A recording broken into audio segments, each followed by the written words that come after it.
The other day I posted an Instructable on making some of these little tiny origamis here. So this here's a fox. There's a dinosaur here, bird, flower, a couple other birds, and a little dinosaur. And I was asked, how do I make them? I actually make them with my hands, but obviously coming in here to try to show you how to make that is going to be a little bit difficult. So I'm going to go over a few concepts and techniques of how to make these guys more on a macro scale. So let me put these guys away.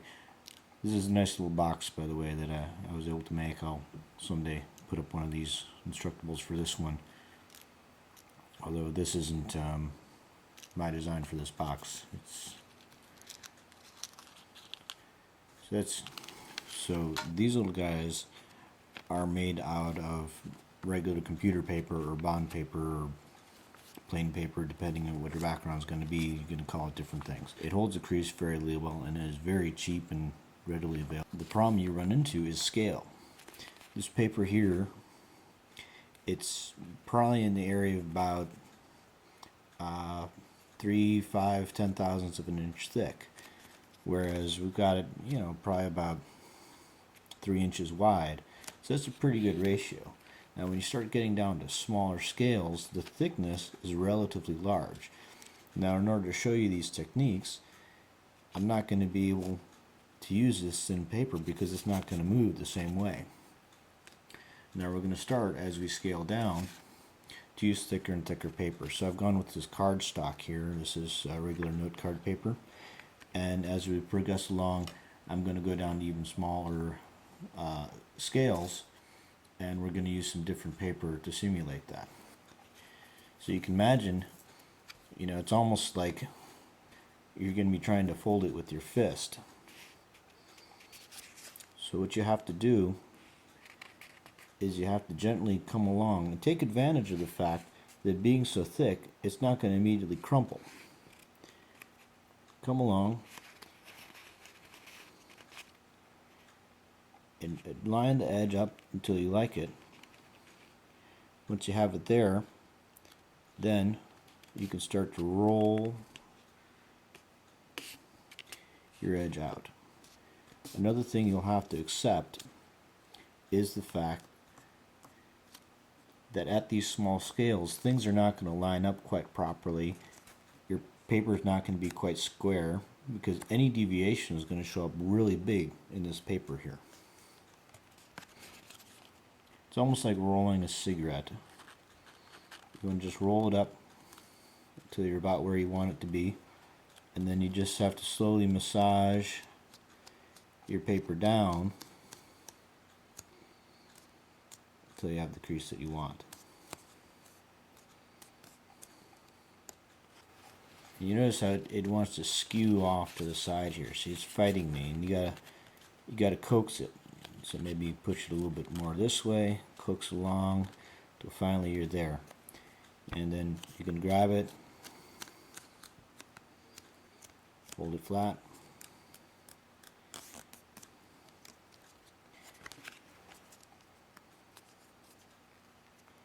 and see, it's not wanting to come down very easily here. So this is another problem with the large paper. It just doesn't want to fold. It's so thick. Right up the tip here, it's looking really bad. It's a lot of thickness here. That's going to be very rigid. Here it's such a thin section and you'll never get it. So focus on the middle here. It's going to be beneficial once it's so small because your thumb is so big compared to it. You're going to be able to just basically mash the whole thing all at once. So again, I'm going to fold over and in. You see how that tip just, it looks terrible. But we're going to run with it. Because the other secret about it is that any mistakes you make compared to the paper are very large, but on an absolute scale, any mistakes that you make are very small. If you look in depth at those pieces that I make, there's a lot of tiny imperfections in there, and I wouldn't worry too much about it. Now, once you have it here, it's going to be very difficult. You're going to have to worry about managing your space, and that's because your finger is going to be really big. You're going to want to try to come in and just kind of catch it with your nail and coax it out. You can't just go in like this with regular paper and just grab it in. Oh yeah, you see, look at that. That's where it looks just terrible. But what can you do about that when your paper's so big? So, and here, it's again, you're never going to get your finger into there. You just have to kind of grab wherever you can to open her up. Once you've opened it up, now you can start moving for a different piece. So the two ways to practice here: for one, practice on thicker paper. Then you'll get used to managing this just very difficult paper. Normal origami paper is very easy to work with. Working with cardstock, definitely not so. I'm going to fold it down there. Now, it's again, now I'm even thicker. I'm at 4 layers here. So it really doesn't want to go over. Especially up at the tip, it's not going to look that good. But you just work with what you have.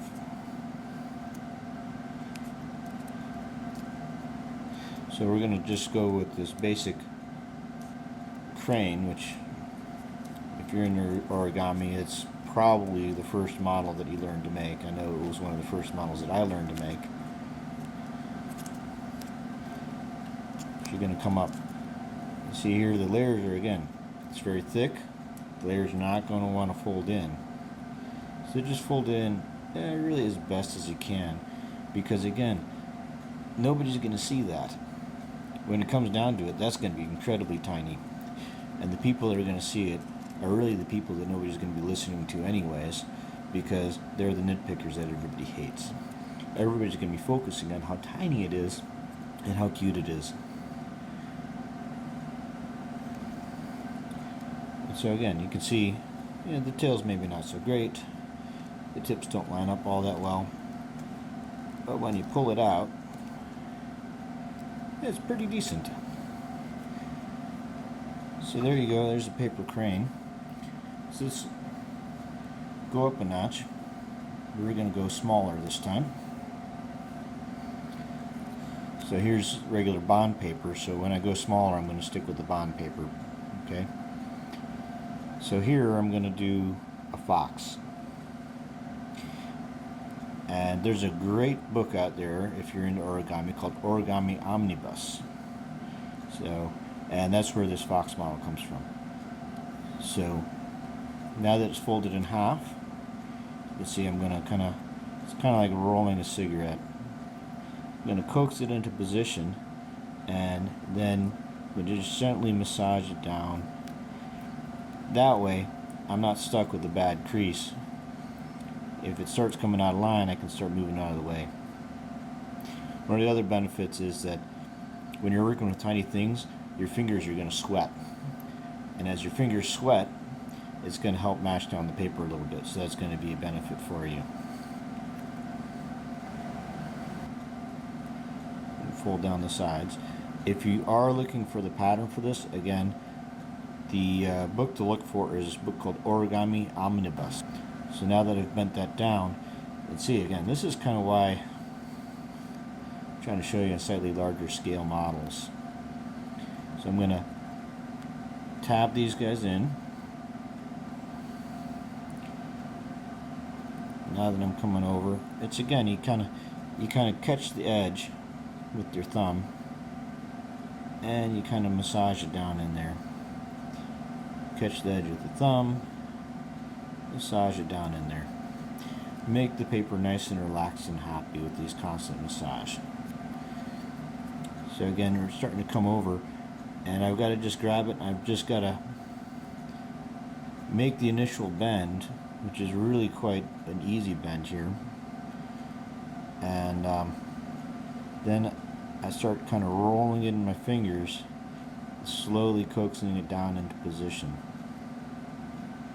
There we go, right there. I roll that to get just an initial bend, and then I slowly coax it down into position. So there we go there.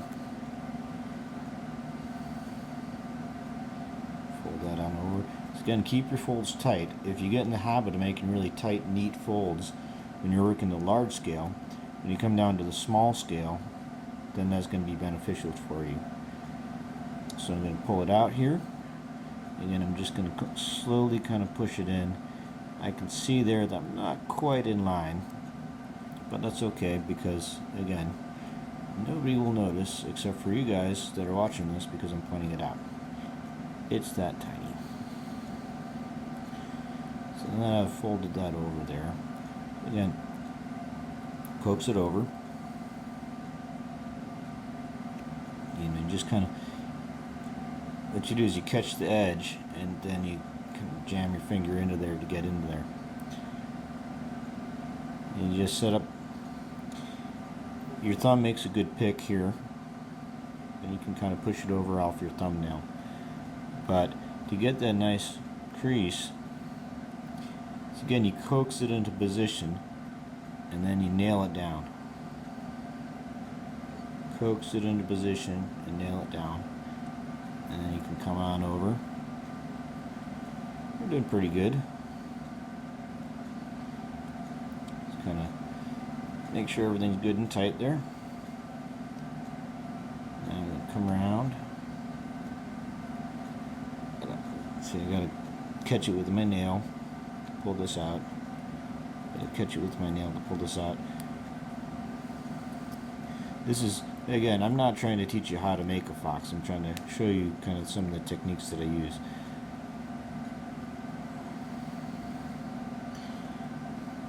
It's also kind of, you know, if you want to draw with like boxing gloves on, it's probably pretty similar. Coming along here. Okay. Turn on down.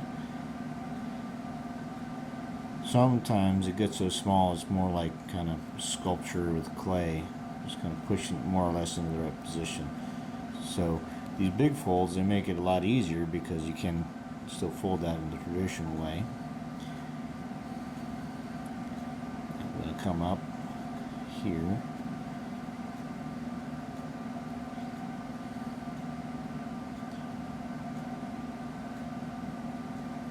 Yeah, almost done.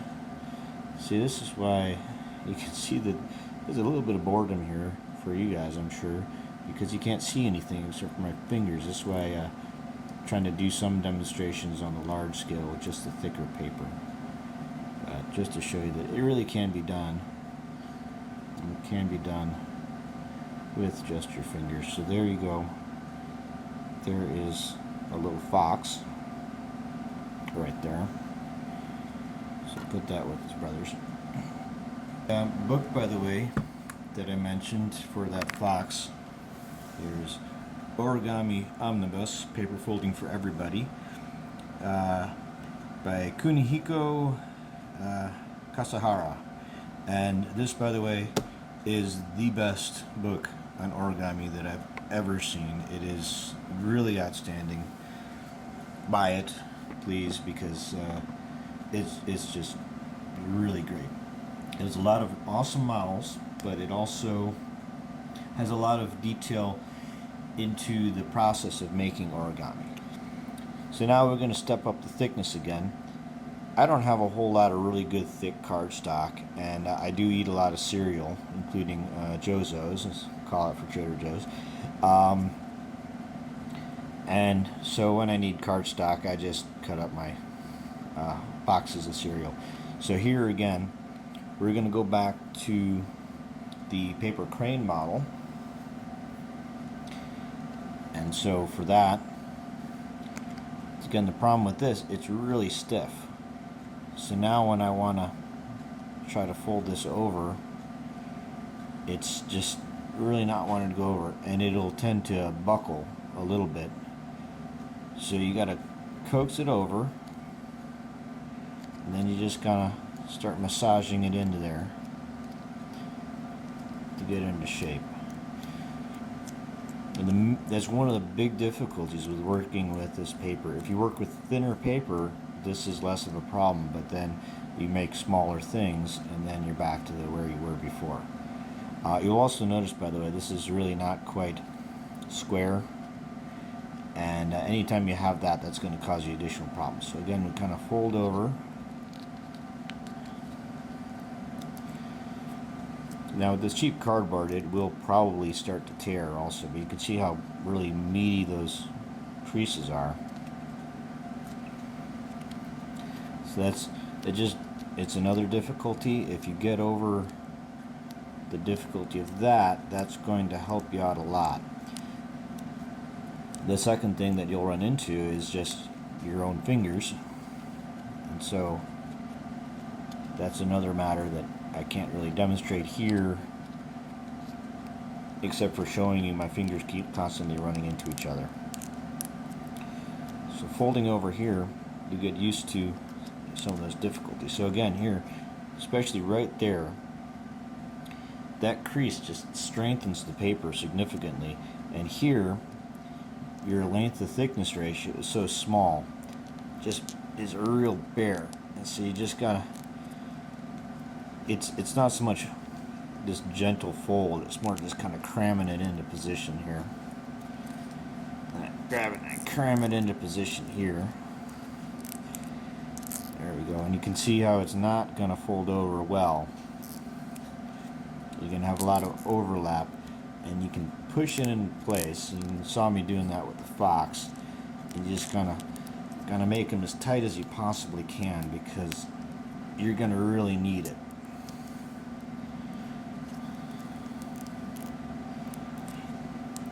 So this might be useful practice for you. I don't know. It's not really the way that I went with it, but again, it can show you some of the things on a larger scale that you're going to deal with. So you can see these creases look just completely terrible. But what do we have? There we are. Coming over again. Just got to kind of force it in there. Now you imagine you're working with these big meat hooks too. So that's where this is going to be very difficult when you're on a large scale. You pick with your thumb, and you kind of push it on over, right? But I'm not going to be able to keep my thumb in there as I push it on over. So I've got to just start rolling it over and pushing it in. I'm going to start rolling it over like that and just really push it in. Fortunately, your forces are going to be a lot lower because your paper is going to be thinner and your arms are relatively large. But again, you can't get your finger into it, and you're going to see it's just not going to want to go over. It's just because it's so thick. So now that that's come on over, get that in there really good. You can see, I mean, it's really not coming to fold in the middle all that well, but it's the best we're going to get. Let's open up and start pushing this guy over. See it right there, that piece is wanting to pull out. Just going to keep it in. It comes on over. And it's so thick that it's not really a crease, it's more of a suggestion. And again over here. With this bird, by the way, if you are doing it very small, this last fold over here, it might not be possible if your bird is really small. If that's the case, there is actually a variant on the paper crane that doesn't make that additional fold that I do, and it looks pretty good even on a large scale, but on a small scale, that's the nice thing. Nobody can see that fold. So if nobody can see the fold, nobody's going to call you out for not having made a proper paper crane, except if they take a microscope. So I'm going to again, so you can see here that instead of really folding it over, you can more suggest that it goes in that general direction and bend it. I can't make that reverse fold in there, it's just too thick, but nobody's really going to notice. So this is really, if you look at that, that's probably what your bird is really looking like down at that scale. So it's recognizable. You can tell what it's supposed to be. It's a crane. But certain details like the mountain fold there, a couple other things.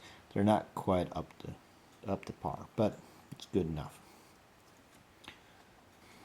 So here's a really tiny piece of paper. Now you'll notice that there's already a fold through there, and that's just my technique for getting a square piece of paper. Once you've got a rectangular piece of paper, you can then fold it over, cut along the side. Now you've got a square piece of paper every time. It's kind of handy, especially if you're tearing the paper out, which is my favorite way of getting paper. But at this small scale, the edges are going to be really important. So jam my thumb in there and I just kind of roll it on over. Generally just trying to get the edges lined up. I've got to come in, just kind of catch it with my thumb, and it's, again, these are not so much creases as they're strong suggestions. So now coming open again. Trying to stay on camera. Okay, so then you just kind of coax it in to place, right like that. And I'm going to jam it down there, make sure I've got a good crease. Again, so I'm going to catch the edge with my finger. So once I've caught that edge, and kind of with my thumb, roll it on down until it's in position. Make a little bit of adjustment, and you can see it's a little bit off at the tip, but that's okay because nobody will notice. So here you can see that ridge is kind of getting bothered, so I got to push it, and then you break the ridge. Once you've broken the ridge, you've broken its spirit, and you can kind of come in again, mash it down. So break the ridge, break its spirit. This guy, you're off camera again. It's a very big table and a very tiny spot for the camera to be on. Okay, so now again, I can just stick in my fingers here and crush it, and then that way I've got all my folds nice and tight there. So come in with my pinky. The trick is to just catch the edge. There we go, caught the edge. Once you catch the first edge, the second edge is easier.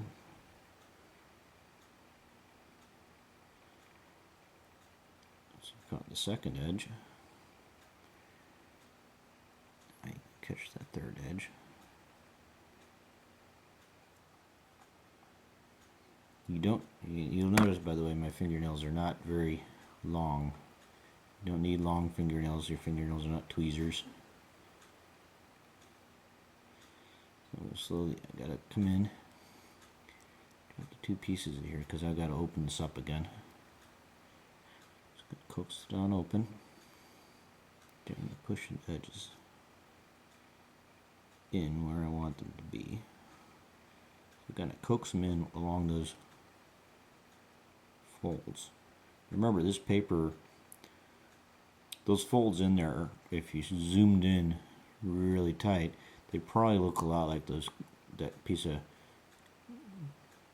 cereal box that I was looking at. So now I've got the edges coaxed over. Start to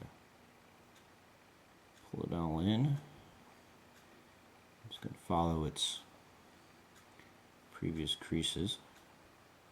I can jam it on down like that.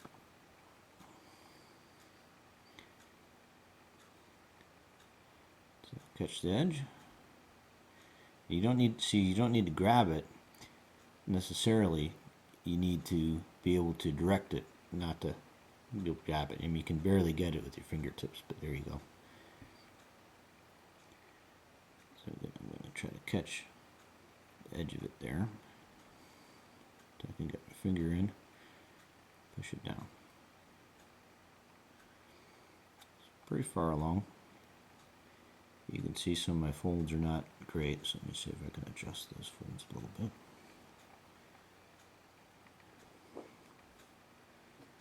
Alright, coming along pretty nicely.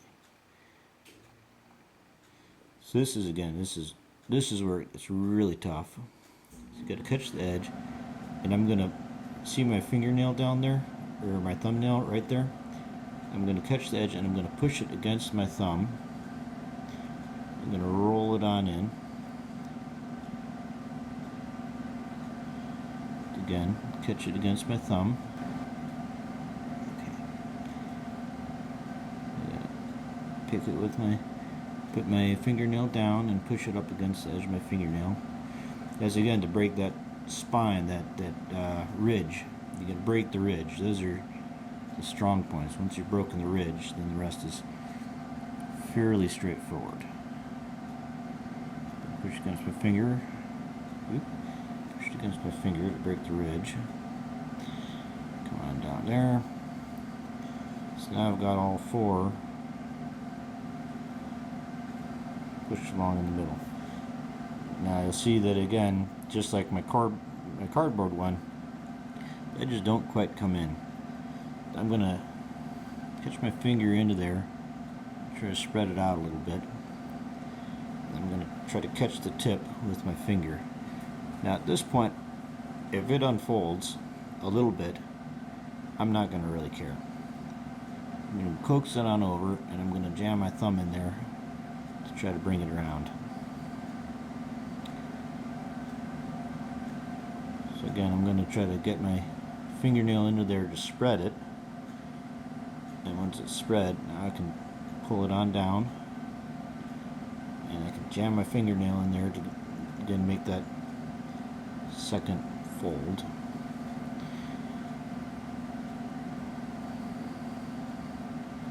Now you can see there, it's pretty tough. Now with the head, kind of like with the cardboard, I'm not even going to attempt to make that valley fold. What I'm going to do is I'm just going to kind of bend the head down there, because let's face it folks, if you want a valley fold that tiny, you're not going to get it with your fingers. So I'm going to catch the wings, fold the wings down. Now there's not enough meat in the paper to really fold out that center ridge, so I'm not even I'm going to make that attempt. So there you have it. A tiny little crane. Alright folks, let's see if we can kick it up even yet another notch. So there we go. There's the tiny paper. Now we're going to make a dinosaur. The dinosaur is fortunately a little bit easier. It's less fold thickness than the crane, which is why I can do it with the smaller paper. So I'm going to coax it on over, and then again I've got to kind of catch it with my finger and just coax it on back. It helps if you speak nicely to the paper. You say that it's nice paper and it's very pretty paper, and it has lots of friends. Helps keep it relaxed. So again, I'm going to kind of coax it over, get it into position, and then I'm going to start squeezing gently. And so I slowly, just gently squeeze it as I position it, and that gets it where I want it to go.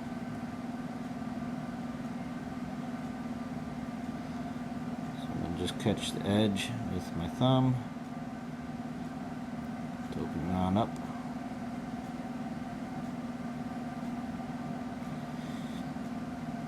Good memory helps, because that way you can remember which folds you did and which you didn't, because good luck trying to see which folds you did and which folds you didn't beforehand.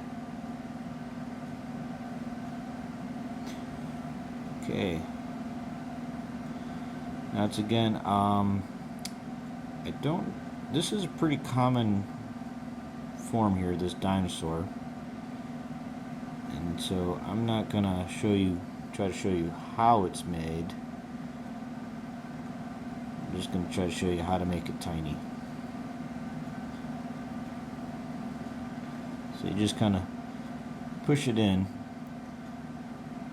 Recognize the fact that your fingers, again, they're not tweezers, so you got to kind of coax it into position.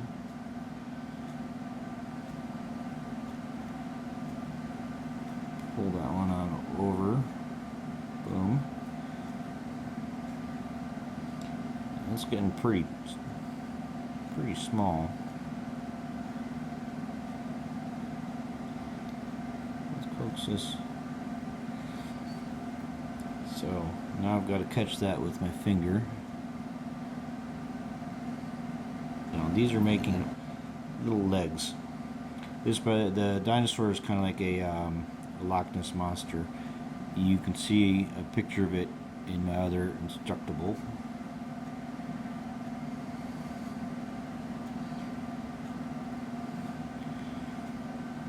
So I catch it with my finger to spread out the halves.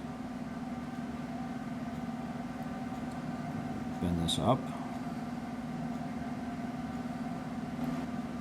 Looks the head over. And it's kind of hard to see, but there's your little dinosaur.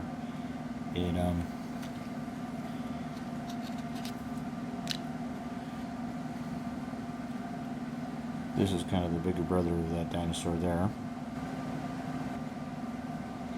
So there's the legs and the head. And you kind of work at it to get everything into position. So we're going to make an attempt here to go even smaller.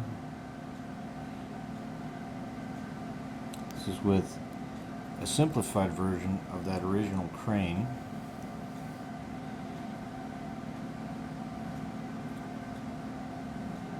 So again, when you start off, it's a coaxing. You slowly bring it over and into position, and then you just mash it. The nice part is, since your thumb's so big, you can hit the whole crease all at once. The downside is that your thumb's so big that you can't hit much of anything else. So I'm going to coax it on over into that first shape there. Catch the edge.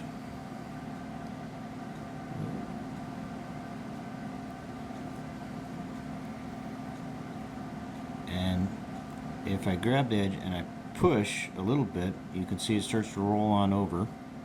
Ooh, and then it drops.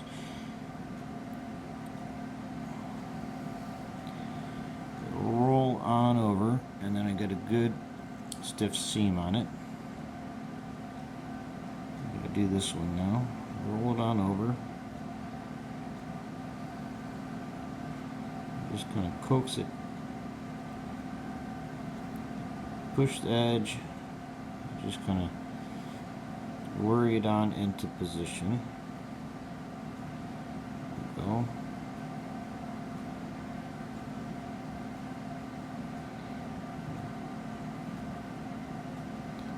Grab the tip there, and I'm gonna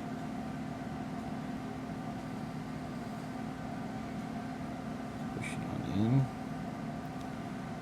There.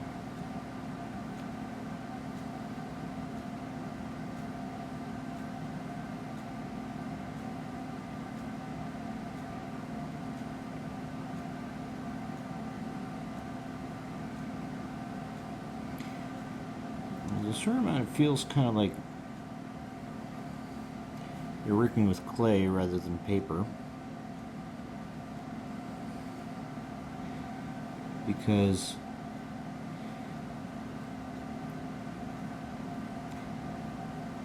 the creases become much more just suggestions rather than absolute facts. So even though I make a nice hard crease here, that doesn't mean it's really going to go over when I fold it over. I'm going to catch the edge there.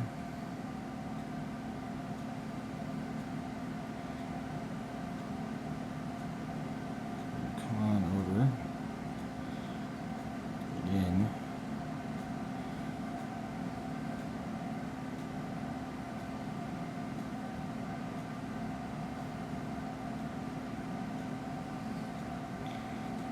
So I got to get my thumbnail into there so I can really reverse this fold. So it's not want to go over. That's one thing you'll find with your models at this scale. It's very hard to flip or to reverse a fold. So there I've got all set. Now normally I would then fold the sides into the middle, but that ain't happening here. This is just too small. So now that I've got it here, I'm gonna clip in. I gotta catch the edge here, and that'll give me a chance to open her up. Then I'm going to catch the tip and just kind of fold it on over.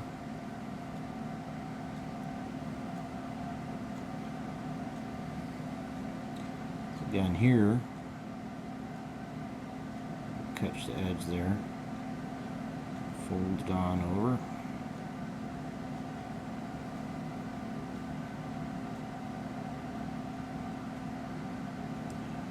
Can't see it very well because, alright, so there we've got the basic shape. Now I can kind of snag the tip here and just kind of scratch on it basically, and that will get the tip to come down a little bit to make the head, or if it's a suggestion of a head, just like the suggestion of the folds. And then I got to catch the wings.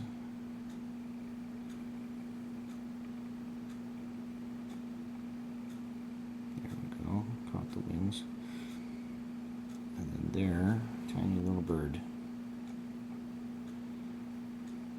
He could join his friends.